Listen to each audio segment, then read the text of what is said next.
हमने सुना, देखकर ऐसा लगता है कि कांग्रेस के कुछ नेता कॉन्फिडेंट में थे कि उनका नाम तो आएगा ही लिस्ट में, कटने का कोई चांस ही नहीं है। बिल्कुल, देखिए न्यूज़ 18 ने पहले ही बता दिया था कि जो मंत्री है सभी को टिकट मिलेगा, किसी भी मंत्री का टिकट नहीं कटने जा रहा है। हालांकि कई तरह के कयास लगे थे कि श्री देवरिया के नाम को लेकर कि क्या उनको टिकट मिलेगा नहीं मिलेगा, हालात क्या है, क्या सर्वे रिपोर्ट में कुछ नेगेटिव है, तो बहुत सारे सवाल उठे थे।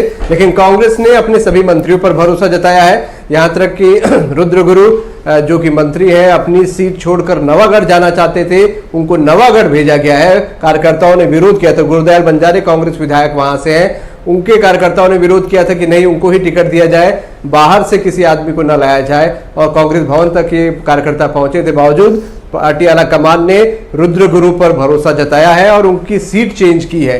तो ये आप मान सकते हैं कि सभी मंत्रियों पर कांग्रेस ने भरोसा जताया है और सभी मंत्रियों को यहां पर टिकट दिया है, सभी बड़े चेहरों को टिकट दिया है, अगर मैं कहूं तो गलत नहीं होगा। हालांकि जो लिस्ट है उसमें 6 लोगों के यहां पर नाम कटे भी हैं, चाहे पंडरिया की बात कर ले, ममता चंद्राकर का टिकट कटा है, दंतेवाड़ा से देवती कर्मा, चित्रकूट से राजमन बेंजाम का नाम कटा है, वहां से प्रदेश अध्यक्ष दीपक बैज को टिकट मिली है। तो बड़े चेहरों को तरजीह दी गई है, जीतने वाले कैंडिडेट को तरजीह दी गई है। इसके अलावा डोंगरगढ़ विधायक की बात कर ले, भुवनेश्वर बघेल थे, उनका टिकट यहाँ से कटा है। 6 कुल विधायक हैं जिनका टिकट यहाँ से कटा है। अगर दंतेवाड़ा में देखा जाए तो देवती कर्मा की जगह उनके बेटे छविंद्र कर्मा को टिकट दी गई है, तो ये उसी परिवार में टिकट है। बाकी 5 जगह चेहरे बदले गए हैं, 30 में से आप कह सकती हैं कि 5 जो है विधायकों के टिकट कट गए हैं और 1 जगह देवती कर्मा जो है उसी परिवार में, कर्मा परिवार में ही ये टिकट है। तो फिलहाल कांग्रेस ने इरादे साफ जाहिर कर दिए हैं कि आने वाले समय में जो अगली लिस्ट आएगी, पहले 30 में 5-6 टिकट अगर कटे हैं तो और भी लोगों को कट सकते हैं। एक मोटा मोटा अंदाजा जो लगाया जा रहा है, जो सूत्रों के हवाले से खबर है कि 15 से 20 के बीच टिकट विधायकों के कट सकते हैं। तो उसमें भी वही विधायक ज्यादा होंगे जो कि पहली बार जिन्होंने चुनाव जीता है। बड़े चेहरों पर कांग्रेस कोई रिस्क नहीं ले रही उनका टिकट काटने की। ठीक ठीक ठीक, ममता भी लगातार बनी हुई हैं।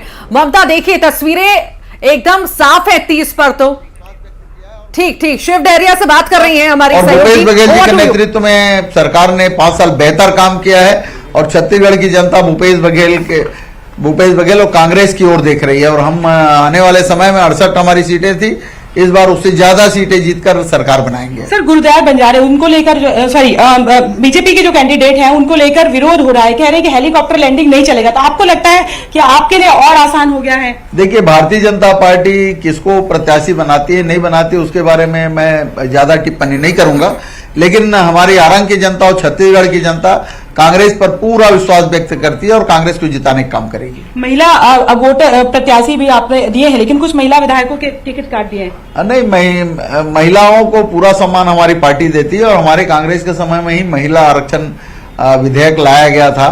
और हमारी राष्ट्रीय अध्यक्ष आदरणीय सोनिया गांधी जी लंबे समय तक रही हैं, हमारी पार्टी में महिलाओं का पूरा सम्मान किया जाता है और महिलाएं आज सक्रिय होकर कांग्रेस पार्टी की ओर देख रही हैं और आने वाले चुनाव में भी सारी महिलाएं जो है कांग्रेस को वोट करेंगी। सर ये गिरीश देवांगन जो है वो चौंकाने वाला नाम है राजनांदगांव से, क्या लगता है कि वो आप जीत जाएंगे? आपको लगता है डॉक्टर मिंज? देखिए, पहले फेज में जो 20 सीटें में चुनाव हो रहा है उसमें 19 सीटें हमारे पास है, सिर्फ राजनांदगांव को छोड़कर।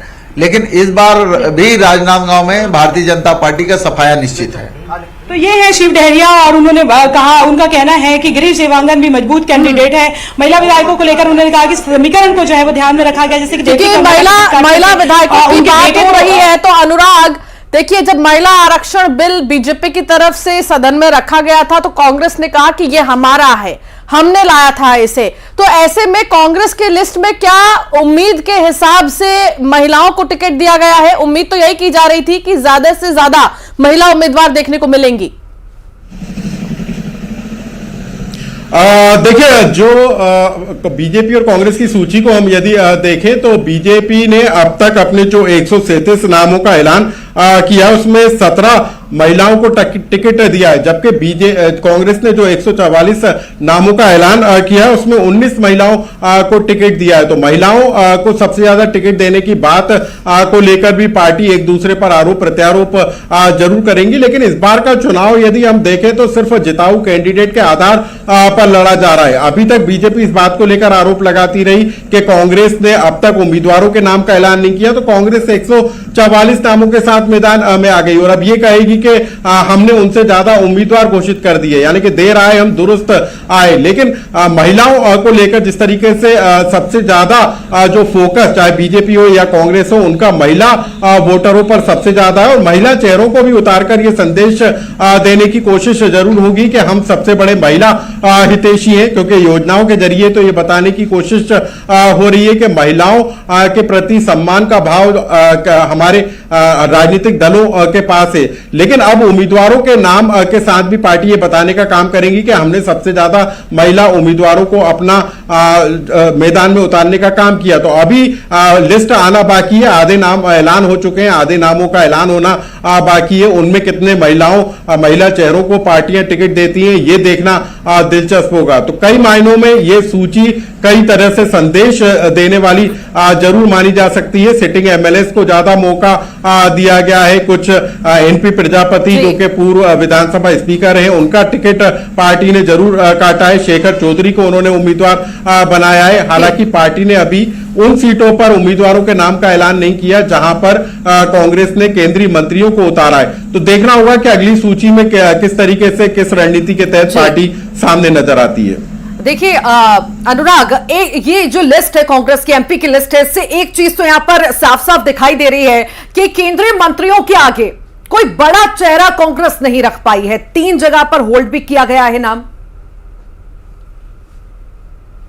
बिल्कुल, देखिए सिर्फ केंद्रीय मंत्री नहीं बल्कि जो सांसद हैं उनके सामने भी अभी कांग्रेस ने अपने पत्ते नहीं खोले। तो हो सकता है कि कोई खास रणनीति के तहत कांग्रेस पार्टी अगली सूची में नामों का ऐलान करे, वो देखना भी बेहद दिलचस्प होगा। यदि इन नामों पर हम नजर डालें तो इनमें ज्यादातर वही नाम शामिल है जो सिटिंग एमएलए हैं, कुछ का सीट बदली है और जो बीजेपी छोड़कर आए थे।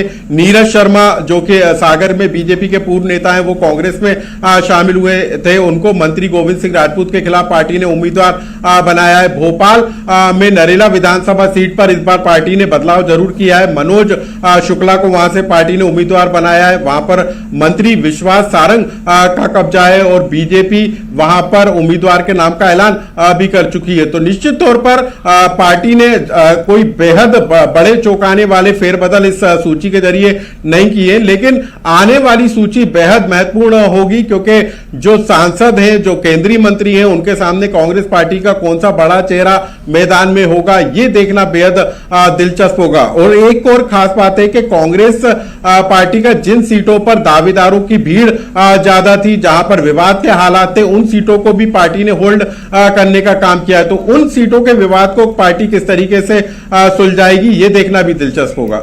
जी बिल्कुल। और हाल ही में अगर हम कहें तो कई सारे नेताओं ने इस्तीफा भी दिया है भारतीय जनता पार्टी से, तो क्या अभिषेक लग रहा है उनको मौका कांग्रेस देगी?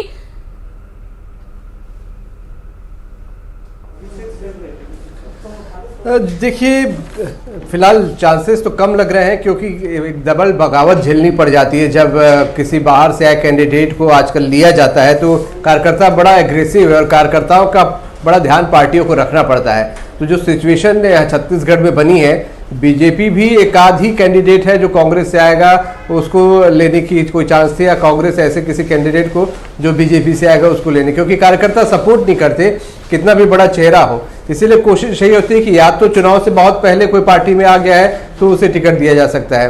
अंत समय में ऐसी चांसेस बहुत कम हो जाते हैं क्योंकि आजकल पार्टियां पूरे प्रॉपर सर्वे कराती हैं चेहरों को लेकर और तमाम समीकरण देखे जाते हैं।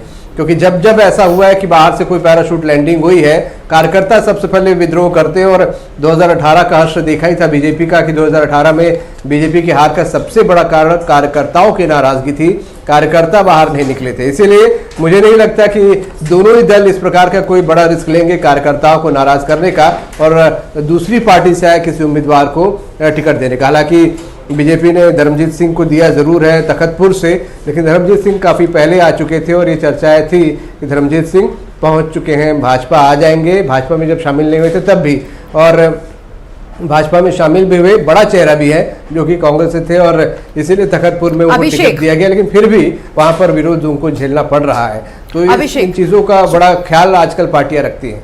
चूंकि लिस्ट जारी हो चुकी है, चाहे बीजेपी की हम बात करें चाहे हम कांग्रेस की बात करें, हालांकि शेष नाम है अभी, पर यहां पर बड़ा सवाल यह भी है कि आखिर कैसा फैक्टर नजर आएगा, क्योंकि कांग्रेस एकदम क्लियर है चेहरे को लेकर के, मुख्यमंत्री भूपेश बघेल के नाम पर इस बार चुनाव लड़ा जाएगा। बीजेपी की तरफ से कोई ऐलान नहीं, कोई नारा नहीं और ना ही कोई चेहरा। कितना प्रचार प्रसार में इससे फर्क पड़ेगा?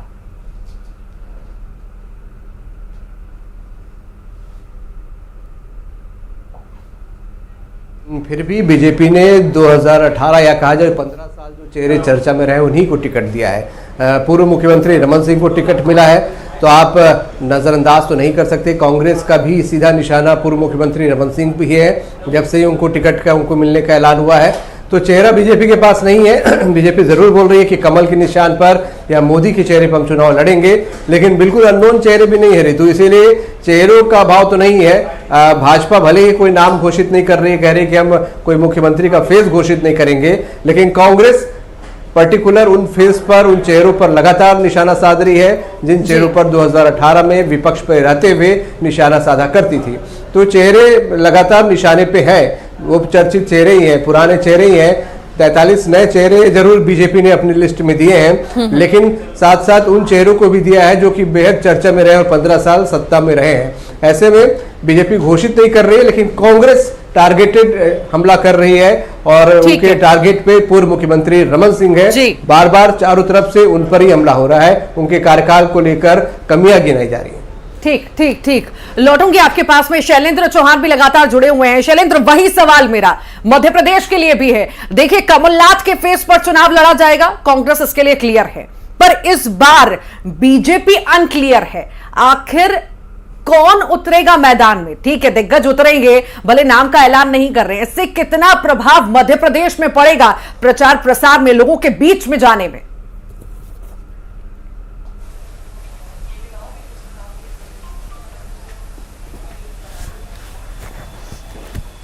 शैलेंद्र, आपको आवाज मिल पा रही है मेरी?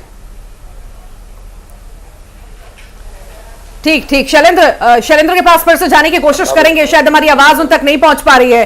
अनुराग लगातार जुड़े हुए हैं। अनुराग, मेरा सवाल वही है कि मध्य प्रदेश में कांग्रेस की तरफ से कमलनाथ को आगे किया गया है, चेहरा उनके पास है, उनका यह कहना है, कांग्रेस का कहना है कि चेहरा है और इसी पर हम चुनाव लड़ेंगे। पर इस बार बीजेपी क्लियर नहीं है, जो कि हमेशा बीजेपी क्लियर होती है, अनक्लियर है। क्या लगता है कितना इससे प्रभाव पड़ेगा प्रचार प्रसार में, लोगों के बीच में जाने में?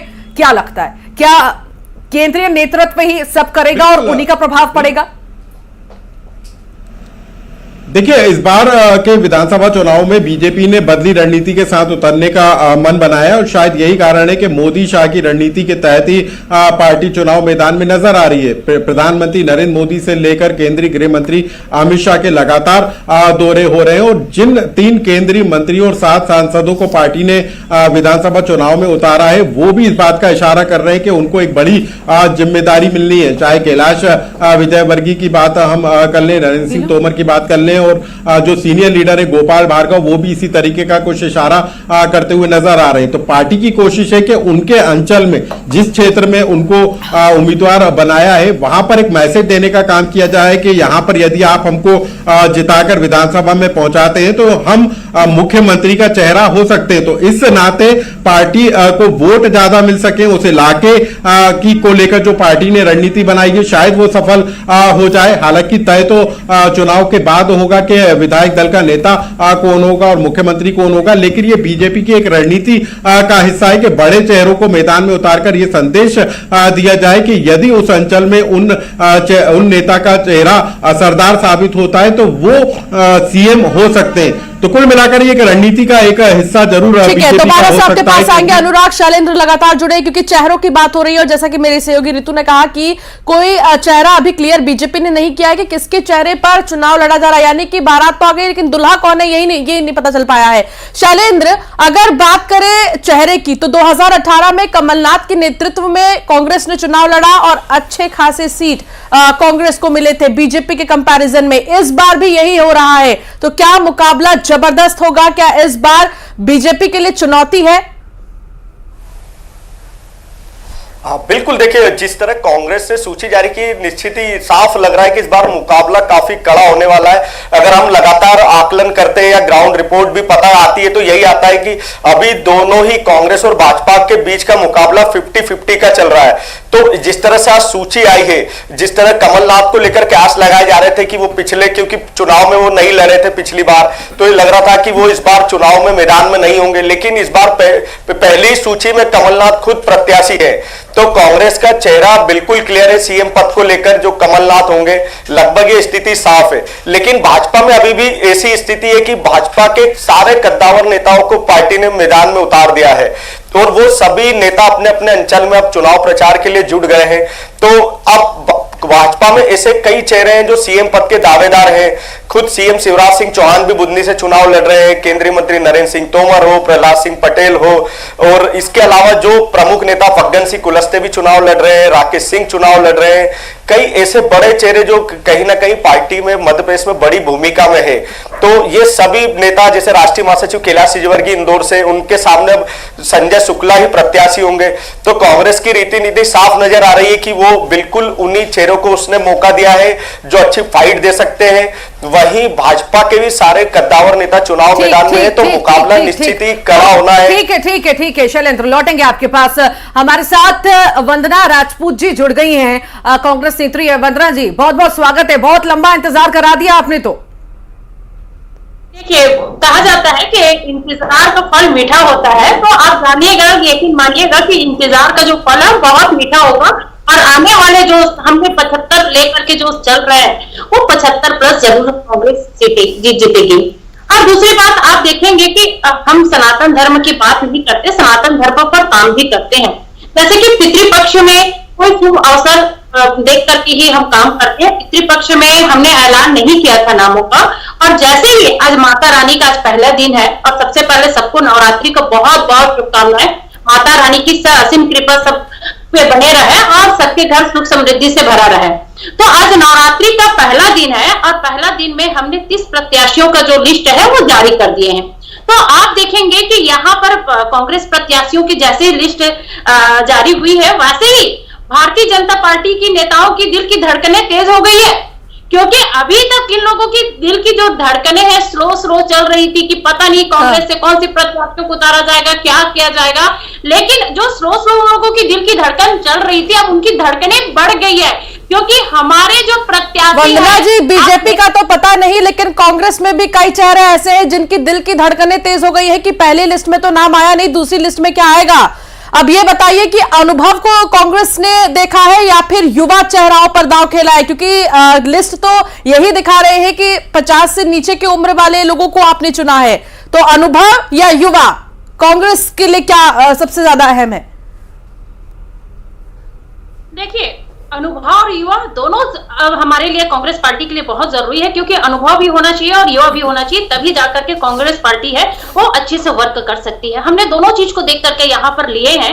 और आप देखेंगे कि हम सबसे पहले जैसे कि एक नवागढ़ की बात है, जैसे गुरु रुद्र कुमार जी का, वहां पर पहले वो पिछले समय अहिवारा से सीट पे थे, तो अभी उनको नवागढ़ से उतारा गया था। लोग चाहते थे, जब लोगों के हिसाब से हमने काम किया, जनता के हिसाब से हमने काम किया, पदाधिकारियों के हिसाब से हमने काम किया।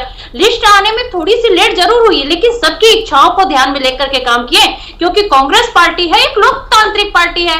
हम जनता की भावनाओं को ध्यान में रखते हैं, पदाधिकारियों की भावनाओं को ध्यान में रखते हैं। और भारतीय जनता पार्टी तो अधिनायकवाद पार्टी भैया, दिल्ली में बैठते हैं, 2 लोगों की चलती है, रात के अंधेरे में उन लोग लिस्ट फाइनल कर लेते हैं और सुबह जारी कर देते हैं। यहाँ जो स्थानीय नेता है, भारतीय जनता पार्टी के नेताओं को कोई प्राथमिकता नहीं दिया जाता। इसीलिए तो आप देख रहे हैं भारतीय जनता पार्टी में कैसे सर फुटबॉल चल रहा है। यहाँ पर लगातार प्रत्याशियों के यहाँ पर विरोध हो रहा है।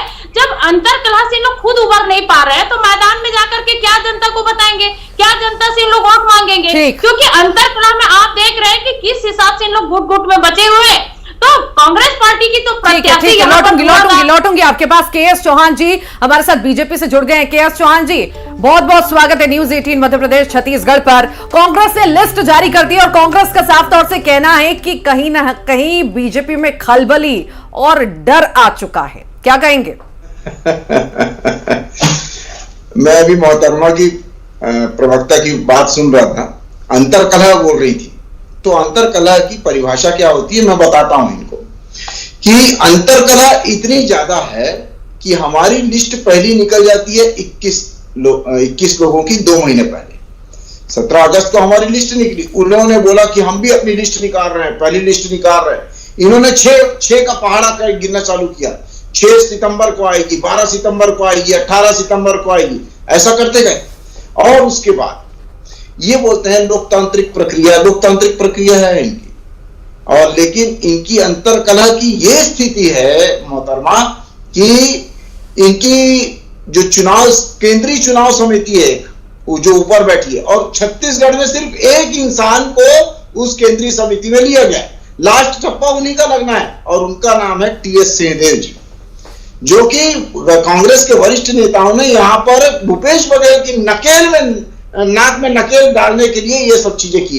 और इसके पहले स्क्रीनिंग कमेटी है जो यहां से जाएगी। स्क्रीनिंग कमेटी में जब स्क्रीनिंग कमेटी बनी थी तो उस समय चरणदास महंत जी का नाम नहीं था, और उसके बाद में ऐड किया गया चरणदास महंत जी का नाम। अब स्क्रीनिंग कमेटी में चरणदास महंत जी और केंद्रीय चुनाव समिति में इन्होंने टीएस सिंहदेव जी को रखा हुआ, बीच में लटका के रखा है भूपेश बघेल जी को। तो यानी कि केएस जी आपका ये कहना है कि अभी ऑल इज वेल नहीं है कांग्रेस में कुछ भी। वंदना जी इसका जवाब दे पाएंगी? कांग्रेस में सब कुछ ठीक है अंदर खाने में, वंदना जी? बिल्कुल बिल्कुल, कांग्रेस में ऑल इज वेल है। आप देखिएगा, इसीलिए आप देखेंगे कि मैं पहले भी बोल चुकी हूँ कि हमारे कांग्रेस पार्टी लोकतांत्रिक पार्टी है। हम इसीलिए आप देखेंगे कि जब उम्मीदवारों के प्रत्याशियों की जो क्रमबद्ध तरीके से हमने जो काम किया, जैसे कि सबसे पहले ब्लॉक स्तर पर आवेदन, ब्लॉक स्तर से फिर जिला स्तर पर आवेदन, जिला स्तर से प्रदेश स्तर पर आवेदन, यही तो लोकतांत्रिक कहा जाता है। ऐसा नहीं कि भारतीय जनता पार्टी में क्या होता है, हमारा जो वर्क है निचले स्तर से ऊपर जाता है, तो उनका जो वर्क है ऊपर से नीचे में आता है। डायरेक्ट इन लोग अपना नाम लिस्ट तय करते हैं और थोप दिया जाता है कि आप लोगों के ये प्रत्याशी है। यहाँ तक कि स्थानीय नेताओं को कोई महत्व नहीं दिया जाता है। अमित शाह जी आते हैं, रात में आते हैं, रात भर उन लोग की मीटिंग चलती है और मुश्किल से सिर्फ 2 या 3 स्थानीय नेता वहां पर रहते हैं। बाकी इतने जो 15 साल के शासन किए, उनके जो पूर्व मंत्री है, वरिष्ठ नेता है, सब के सब गायब। तो यहाँ पर साफ दिख रहा है कि भारतीय जनता पार्टी में क्या हो रहा है, कांग्रेस में क्या हो रहा है। आप देखेंगे कि कांग्रेस केंद्रीय नेतृत्व दौरा तो कर ही रहा है, पर उसका प्रभाव नहीं है, नेता लोग नहीं पहुंचते बैठकों में, आरोप। कौन नेता नहीं पहुंचता है? और दूसरी बात यह है, खिलाड़ी का काम खिलाड़ी करता है और कोच का काम कोच करता है। इनके पास कोच नहीं है तो हमारी क्या गलती है? ये किनको बुलाएंगे? सोनिया गांधी जी को, जिनको हिंदी बोलना नहीं आता, राहुल गांधी जी को, जो बोलते ही हंसी का पात्र बन जाते हैं, मल्लिकार्जुन खड़गे को बुलाएंगे, जिनको देख के पब्लिक निकलने लग जाती है। ये किनको बुलाएंगे, किनको? दूसरी बात यह है कि हमारे एक टीम वर्क होता है मोहतरमा, टीम वर्क, जो टीम वर्क के हिसाब से ये काम किया जाता है। और यही टीम वर्क का ये है कि हमने कितनी संवेदनशीलता से 2 महीने पहले हमने लिस्ट निकाली। आपने क्या किया? तेलंगाना का हमारे साथ ही हो रहा है चुनाव, है ना, लेकिन आज से 1 महीना पहले 112 सीटों में कांग्रेस पार्टी ने वहां पर लिस्ट घोषित कर दी, यहां पर क्यों नहीं घोषित कर पाए हैं? ठीक है, इस पर जवाब लेंगे। उससे पहले सुधीर दीक्षित जी भी हमारे साथ जुड़ गए हैं। सुधीर जी, अगर कांग्रेस की लिस्ट की बात करें तो किन चीजों को साधने की कोशिश की गई है? जातीय तौर पर भी अगर हम देखें, 2018 के चुनाव से भी हम कंपेयर करें तो एक बार इस पर प्रकाश जरूर डालिए कि इस बार क्या देखने को मिला है कांग्रेस की लिस्ट में। देखिए, बिल्कुल कांग्रेस की जो लिस्ट आई है उसको देखकर आप ये कह सकते हैं कि ये पूरी तरीके से रणनीति बनाकर के लिस्ट जारी की गई है कि किस सीट पर किस उम्मीदवार को उतारना फायदेमंद होगा। चूंकि इस समय का जो चुनाव है, हम पहले भी बता चुके हैं कि 2023 का जो विधानसभा चुनाव है वो कहीं ना कहीं ऐतिहासिक और रोमांचक होने जा रहा है। इसलिए लिहाजा इस चुनाव में जो भी उम्मीदवार उतारे जाएंगे वो बहुत महत्वपूर्ण होगा। और कांग्रेस की ये जो लिस्ट सुबह सुबह नवरात्रि के पहले दिन जारी हुई है, इसमें यह देखने को मिल रहा है, जैसे आपने अभी बात की है कि क्षेत्रीय समीकरण साधने की कोशिश की गई है, साथ ही साथ जातिगत समीकरण की अगर हम बात करते हैं तो इसमें जो समीकरण है वो उसको पर्याप्त प्रतिनिधित्व देने की बात की गई है। 144 जो उम्मीदवारों की घोषणा कांग्रेस ने की है, 39 उम्मीदवार ऐसे हैं जो ओबीसी वर्ग से आते हैं, 22 उम्मीदवार ऐसे हैं जो एसटी वर्ग से आते हैं, 30 उम्मीदवार ऐसे हैं जो एसटी वर्ग से आते हैं। तो कहीं ना कहीं क्षेत्र के हिसाब से और जिस तरह के राजनीतिक समीकरण मध्य प्रदेश में पल पल बदल रहे हैं, उनको देखते हुए ये टिकटों की उम्मीदवारों की घोषणा की गई है। सबसे महत्वपूर्ण बात यह है कि यहाँ पर कई जो प्रत्याशी है, सबसे ज्यादा बड़ी बात यह है कि जहां भाजपा ने जो पिछली 57 उम्मीदवारों की घोषणा की थी उसमें ज्यादातर वही लोग थे जो ऑलरेडी विधायक है, जो सिटिंग एमएलए है और मंत्री थे और 50 साल से ऊपर के लोग हैं। लेकिन कांग्रेस की इस सूची में आप देखेंगे कि 50 साल से कम उम्र के करीबन 57 उम्मीदवारों को इन्होंने टिकट दी है। तो कहीं ना कहीं युवाओं और अनुभव का एक मिश्रण आप इसमें देख सकते हैं। और ये कहीं ना कहीं कांग्रेस ये दावा कर सकती है कि हमने ये मास्टर स्ट्रोक खेला है। जिस तरह के सोशल मीडिया पे कांग्रेस अभियान चला रही है, जिस तरह के ट्वीट्स आ रहे हैं, उसमें कांग्रेस ये भरोसा जता रही है कि हमने ये लिस्ट जारी कर करके कहीं ना कहीं बढ़त हासिल कर ली है।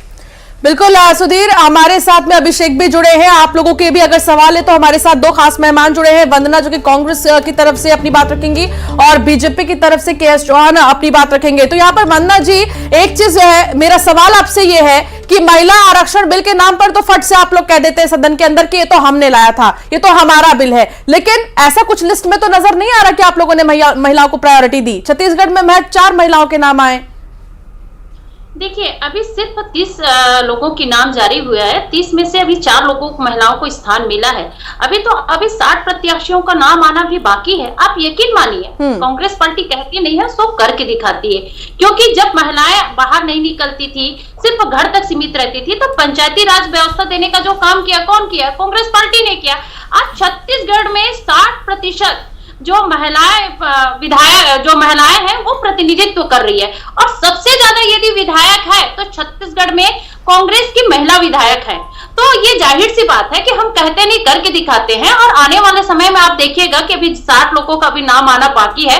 60 में से अधिकतर महिलाओं को यहाँ पर टिकट मिलेगा। और भारतीय जनता पार्टी, बता दीजिए, क्योंकि अगर वो सिर्फ कहती है, करती क्या है भाई? आप बताइए, कितने लोगों को भी महिलाओं को स्थान दिया? अगर बात अभिषेक कुछ कहना चाह रहे हैं। अभिषेक, महिला विधायकों के ममता चंद्राकर की बात कर ले, चन्नी साहू की बात कर ले या देवती कर्मा, 3 महिला विधायकों के टिकट कटे हैं और तीनों की जगह पुरुषों को टिकट दी गई है। क्या ये जिताऊ कैंडिडेट नहीं थे?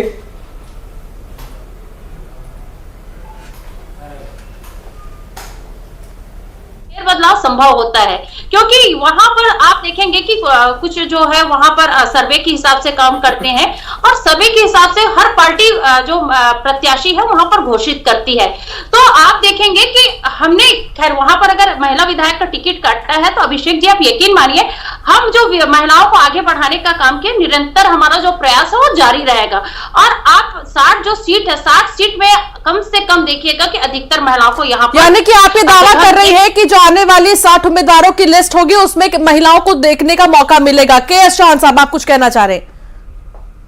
पिछली बार इन्होंने 13 महिलाओं को टिकट दिया था पिछली बार, और भारतीय जनता पार्टी ने 14 महिलाओं को टिकट दिया था पिछली बार। और जब महिला आरक्षण का बिल पास होता है, जब पेश किया जाता है, तो राहुल गांधी और सोनिया गांधी सदन से उठ के चले जाते हैं और ये करके दिखा दिया। सही बोल रही थी ये प्रवक्ता कि हम कहते नहीं है, करके दिखाते हैं। तो जैसे 3 महिलाओं की टिकट काट दिया और उसके बाद आप बोलती हैं कि हम महिला के पक्ष में हैं और महिला को ज्यादा तवज्जो देते हैं। जी, 3 तो टिकट काट दिया आपने, कहा नहीं, करके दिखा दिया आपने, जैसे कि अभिषेक जी ने अभी पूछा।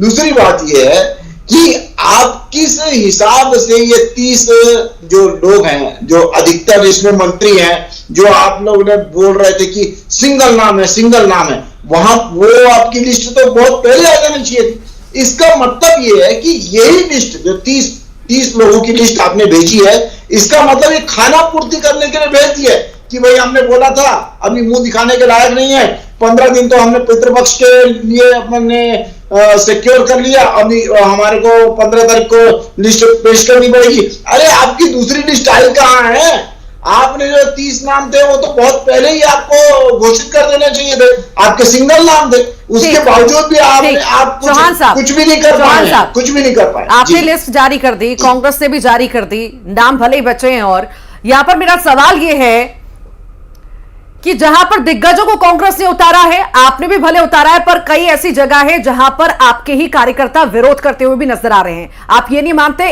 इस बार बहुत ज्यादा प्रेशर भी पड़ने वाला है बीजेपी पर? सभी टिकटों में हमने प्रत्याशी घोषित कर दिया। अभी विरोध आता है, हर एक की महत्वाकांक्षा रहती है, लेकिन भारतीय जनता पार्टी एक टीम के हिसाब से चलती है। घोषित होने के बाद आप ये देखिएगा, जब एक संभावित लिस्ट आ गई थी तब विरोध दिख रहा था, लेकिन जब रिपोर्टर को सवाल लेना होगा तो एक बार वो ऐसे हाथ उठा देंगे तो हम तुरंत उन पे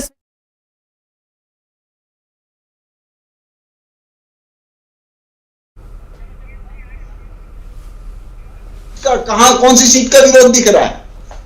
जब घोषित नहीं हुआ था तो सभी अपने अपने को जाहिर करने के, सभी अपने आप को प्रेजेंट करने की कोशिश करते हैं, सभी की महत्वाकांक्षाएं रहती हैं। लेकिन जब हो जाता है तो भारतीय जनता पार्टी का हर कार्यकर्ता, हर पदाधिकारी अपने विचारधारा के लिए, अपनी टीम को जिताने के लिए लग जाता है। सोहन साहब, 5 नाम घोषित करने में बीजेपी देर क्यों लगा रही है? किस चीज का इंतजार है? अब तो टीएस सिंहदेव जी का भी ऐलान हो गया, उनके नाम का भी ऐलान हो गया, नाम सामने आ गया, किस चीज का इंतजार? आप ये देखिए कि चुनाव में अभी 1 महीना बचा हुआ है और हमने 85 की 85 सीटें को घोषित कर दी है। आप ये नहीं देख रही हैं कि 85 में 50% तो आप कांग्रेस पार्टी घोषित कर दी, 50% भी नहीं कर पाई। इस लायक भी नहीं है कि, और इस लायक भी नहीं है जहां पर इनके मंत्री बैठे हुए हैं, जहां पर इनके मुख्यमंत्री बैठे हैं, उन सीटों को भी आपने घोषणा करने में 2 महीना लगा दिया। 17 अगस्त की हमारी घोषणा हुई। जवाब दे देते हैं वंदना जी। अंतरकलह माने क्या या नाराजगी माने कि जल्द से जल्द यहां पर कांग्रेस नामों का ऐलान नहीं कर पा रही है, कहीं ना कहीं डर रही है कि कहीं क्लैशेस ना देखने को मिले? पर कहीं से भी डरती नजर नहीं आ रही है। भारतीय जनता पार्टी के, जैसे प्रवक्ता भाई की बात सुन रही थी मैं, हमने 1 महीना लिस्ट जारी कर दिया, हमने ये कर दिया, हमने वो कर दिया। अगर पहले लिस्ट जारी करना अगर जीत का पैमाना अगर माना जाता है तो कई भारतीय जनता पार्टी की तरह ये हर पार्टी 6 महीना साल भर पहले प्रत्याशियों का लिस्ट जारी कर देते। जीत का अगर पैमाना माना जाता है तो वो होता है काम। भारतीय जनता पार्टी सिर्फ लिस्ट जारी किए, कुछ नहीं किए। पिछले 5 महीने पहले कर्नाटक में कैसे कर दी थी और तेलंगाना में अभी से बोलेंगे तो समझ में नहीं आएगा। देखिए दोनों बोलेंगे तो समझ में नहीं आएगा, समझ में नहीं आएगा। अभिषेक हमारे साथ जुड़े हुए हैं, डिप्टी न्यूज एडिटर, वो भी शायद कुछ सवाल करना चाहते हैं। अभिषेक, ओवर टू यू। दादा चौहान साहब, हेलो जी। अभिषेक जी, आपसे जानना चाहूंगा, बीजेपी की 5 टिकट बची अभी 5 सीटों पर, उस पर क्या महिलाओं को उतारा जाएगा? जी बिल्कुल महिलाओं को बिल्कुल तवज्जो दिया जाएगा। कितनी महिलाएं होंगी? सीट उसमें महिलाएं होंगी। अभी 14 महिलाएं हमारी ऑलरेडी हैं, उसमें से त्रानी से जो जितनी भी सीटें आई हैं, हमने 50% न्यू फेस को जगह दी है, न्यू फेस को। अभी आप ये देख लीजिए कि 30 सीटें इनकी महिलाओं का मैं जिक्र कर रहा हूं। आप कांग्रेस ने कहा है कि भाजपा से ज्यादा महिलाओं को टिकट देगी, वो 100% आएगी, 100% आएंगी। लेकिन सुधीर, भोपाल में जब लिस्ट जारी की बीजेपी ने, और 4 लिस्ट क्योंकि सामने आ चुके हैं, 5वीं लिस्ट अभी बताया जा रहा है कि क्रिटिकल हो सकती है, उसमें किन के नाम होंगे ये देखना बाकी होगा। लेकिन बीते 4 लिस्ट में महिलाओं को कितना तवज्जो दिया गया?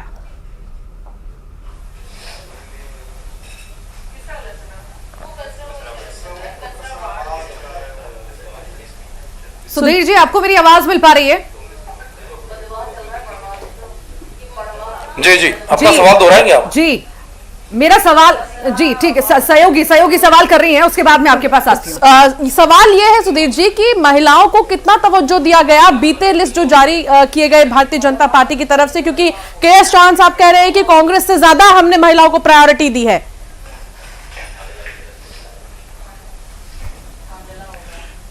देखिए, बिल्कुल जिस तरीके से लिस्ट जारी हो रही है उसमें दोनों ही पार्टियों ने महिलाओं को लेकर दावा किया था और यह कहा जा रहा था कि नवरात्रि का पर्व है तो महिला शक्ति को तवज्जो दी जाएगी। जिस तरीके से बीजेपी ने अपनी पिछली जो लिस्ट जारी की थी उनमें महिलाओं को हालांकि इतना पर्याप्त प्रतिनिधित्व तो नहीं दिया गया था, फिर भी कहीं ना कहीं कांग्रेस का यह कहना था कि हम उनसे ज्यादा महिलाओं को टिकट देंगे। तो कांग्रेस की अभी वाली अगर लिस्ट आप देखते हैं तो करीबन 19 महिलाओं को मध्य प्रदेश में इन्होंने टिकट दिया गया है और साथ ही साथ कई ऐसी सीटें हैं जहां पर इन्होंने बड़े पैमाने पर बदलाव किया है। अगर हम शिवपुरी की बात करते हैं, शिवपुरी में भाजपा से महिला उम्मीदवार यशोधरा राजे सिंधिया चुनाव लड़ रही थी। चूंकि इस बार उन्होंने चुनाव लड़ने से इनकार कर दिया, इस बार शिवपुरी से यशोधरा राजे सिंधिया जी चुनाव नहीं लड़ रही है। ऐसे में केपी सिंह की सीट बदलकर शिवपुरी से उतारा गया। तो कहीं ना कहीं कांग्रेस की रणनीति वहां पर है कि यह सीट कहीं ना कहीं कांग्रेस इसको जीतना चाहती है।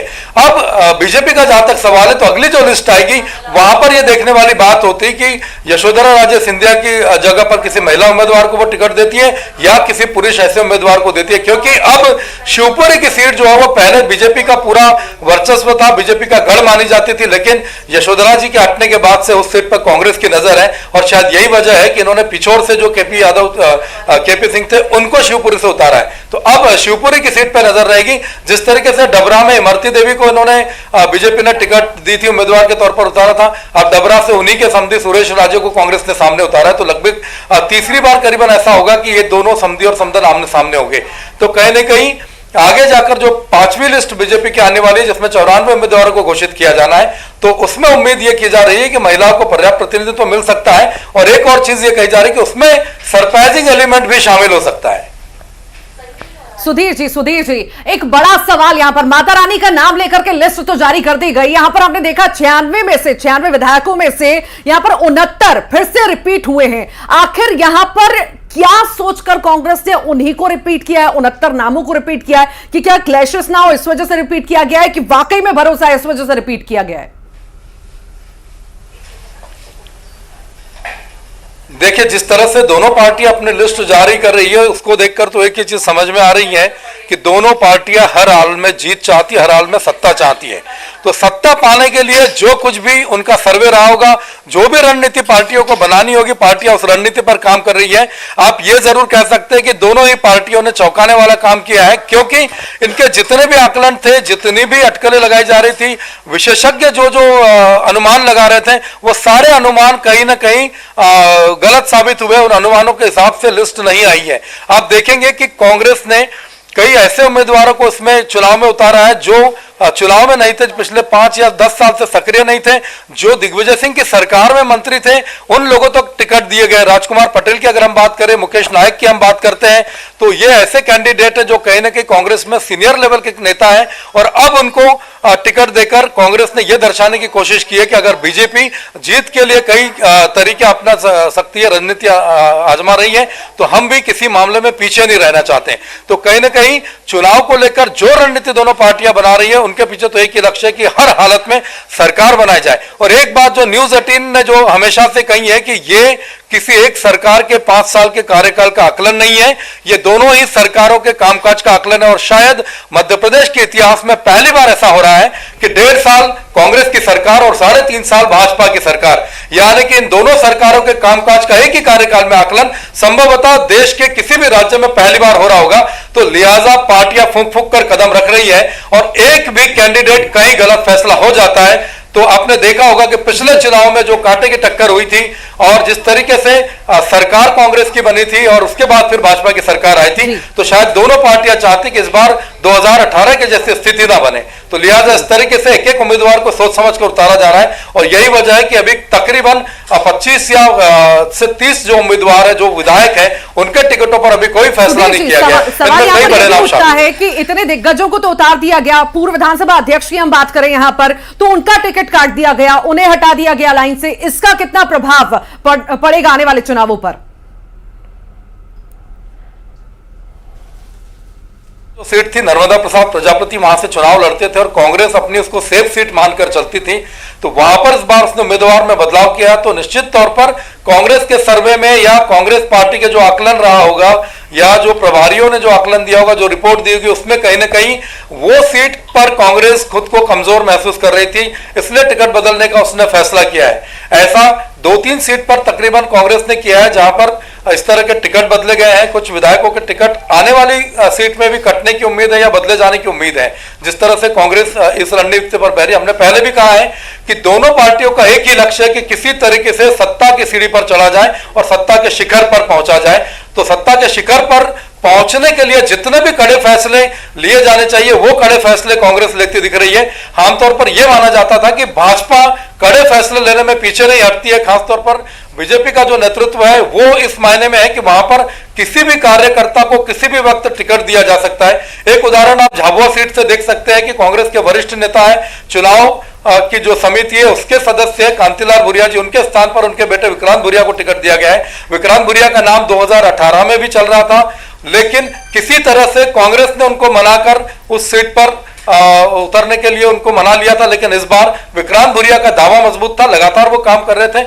ऐसी कंडीशन में युवाओं और अनुभव का जो मिश्रण कांग्रेस ने उतारा है तो कहीं ना कहीं ये भाजपा के लिए चिंता पैदा करने वाला हो सकता है। लिहाजा भाजपा की 5वीं लिस्ट पर सभी की नजर होगी और किस तरह से उम्मीदवारों का फैसला भाजपा करती है ये देखने वाली बात होगी। और उसके बाद कांग्रेस की अगली सीट पर भी नजर होगी, क्योंकि अब जो मुकाबला है वो लगातार कड़ा होता जा रहा है। दोनों पार्टियां इस चीज को लेकर आश्वस्त दिख रही है कि हमने जो उम्मीदवार चुने हैं वो हमारे जिताऊ उम्मीदवार है। लेकिन ये भी बात सही है कि दोनों पार्टियां अगर जिताऊ उम्मीदवार उतार रही है किसी भी सीट पर तो जीतना तो किसी एक को ही है।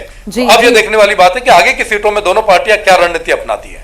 ठीक ठीक ठीक। सुधीर जी हमारे साथ सहयोगी ललित भी जुड़ गए हैं, वो भी आपसे सवाल करेंगे। उससे पहले मेरा एक सवाल है ललित जी, फिर आप इत्मीनान से सवालों का सिलसिला जारी रखिएगा। देखिए सुधीर जी, यहाँ पर बड़ी बात यह है कि हमेशा से बैठकों पर सवाल, कांग्रेस की बैठकों पर सवाल उठते आए हैं, पर वाकई में जिस तरह से लिस्ट जारी हुई है ऐसा लग रहा है वाकई इस बैठकों में मंथन अच्छे से हुआ है। क्योंकि चाहे हम ओबीसी की बात करें, एससी एसटी की बात करें, मुस्लिम की बात करें, महिलाओं की बात करें, सभी को मौका दिया गया, कोई कोर कसर कांग्रेस की तरफ से छोड़ी नहीं गई है। बिल्कुल, देखिए एक और बड़ी बात इसमें यह है कि जितनी बैठकें इस बार मध्य प्रदेश चुनाव को लेकर दोनों पार्टियों ने की है, शायद इतनी बैठकें कभी किसी चीज को लेकर नहीं होगी। और महत्वपूर्ण बात यह कि आचार संहिता लगने के बावजूद बैठकों का दौर जारी है, लगातार महत्वपूर्ण बैठकें हो रही हैं। अभी परसों बीजेपी की बैठक हुई है कार्यालय में, जो बीजेपी के राष्ट्रीय नेतृत्व के जो प्रतिनिधि थे उन्होंने एक बैठक की है। यहाँ पर महत्वपूर्ण बैठक भोपाल में हुई है भाजपा उम्मीदवार को अगली लिस्ट को लेकर। कांग्रेस की लगातार बैठकें चल रही है, तो कहीं ना कहीं जो बैठक हो रही है उनमें मुझे ऐसा लगता है कि कहीं ना कहीं इन चीजों पर बारीकी से मंथन किया जा रहा है कि अगर जरा सा भी ऊंच नीच लगता हो, जहां पर जरा सा भी कंफ्यूजन या आशंका महसूस हो रही हो, वहां पर कोई फैसला नहीं दिया जाए। और शायद यही वजह है कि कांग्रेस ने अभी सिर्फ 144 उम्मीदवारों की लिस्ट जारी की और कई विधायकों के टिकट रोक दिए हैं, तो कहीं ना कहीं उन पर भी बहुत गहराई से मंथन हो रहा होगा। तो बैठकें काफी महत्वपूर्ण है और अभी फिर बैठकों का दौर शुरू होगा, जिनमें अगली जब तक सारी लिस्ट फाइनल नहीं हो जाती तब तक महत्वपूर्ण बैठकें होती रहेंगी। और बैठकों के मंथन से जो निकल कर आएगा वो किसके लिए अमृत शामिल होगा और किसके लिए विष साबित होगा, ये लिस्ट आने के बाद पता चलेगा। बिल्कुल बिल्कुल, और ये बात उन्होंने कही भी थी, कमलनाथ जी ने कही थी कि भाई चर्चा तो होगी, चर्चा होती रहनी चाहिए। आपके पास भी आएंगे, सिसोदिया साहब भी हमारे साथ जुड़ गए। सिसोदिया साहब बहुत बहुत स्वागत। सबसे पहले आपका क्विक रिएक्शन, नाम सामने आ गए अब।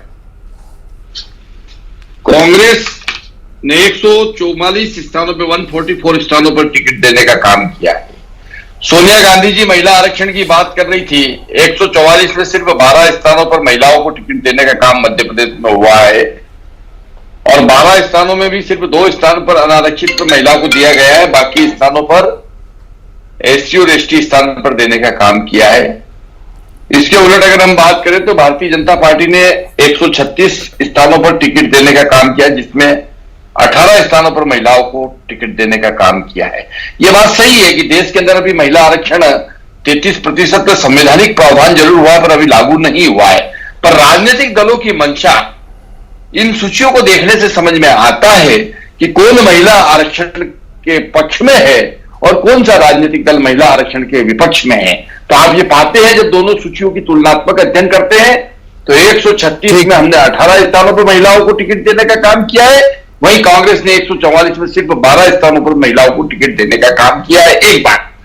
दूसरी बात अगर हम कहें तो इस लिस्ट को देखने के बाद में ये स्थिति सामने आती है कि मध्य प्रदेश में तमाम बातें कमलनाथ जी करते रहे, परंतु जो सूची आई है वो सुरजेवाला और केंद्रीय नेतृत्व की छाप उसके ऊपर दिख रही है। हम कह सकते हैं कि इस सूची को देखने के बाद यह समझ में आता है कि कमलनाथ जी की दिल्ली में नहीं चल पाई। तीसरी बात, इस सूची को देखकर यह समझ में आता है कि सुरेश पचौरी जी, अरुण यादव जी, अजय सिंह जी, ऐसे बड़े तमाम नेताओं ने इस चुनाव से किनारा करने का काम किया है। जो हम कह रहे थे कि जब कांग्रेस के नेता चुनावी समर से दूर भग रहे हैं, वह बात भी प्रमाणित होने का काम इस सूची के माध्यम से हुआ है। चौथी बात, इस सूची के अंदर जो देखने में आ रही है वह ये आ रही है कि जो बागी लोग थे, जो कांग्रेस से 2018 के चुनाव में बागी होकर चुनाव लड़े थे, ऐसे अधिकांश लोगों को टिकट देने का काम किया है। अगर हम उज्जैन की बात करें तो उज्जैन जिले में 2 लोगों को ऐसे को टिकट मिलने का काम हुआ है। उज्जैन उत्तर में माया राजेश त्रिवेदी जी और महिदपुर में दिनेश बोस जी, ये दोनों लोग पिछले चुनाव में कांग्रेस के खिलाफ बागी होकर लड़े थे और दोनों ने भारतीय जनता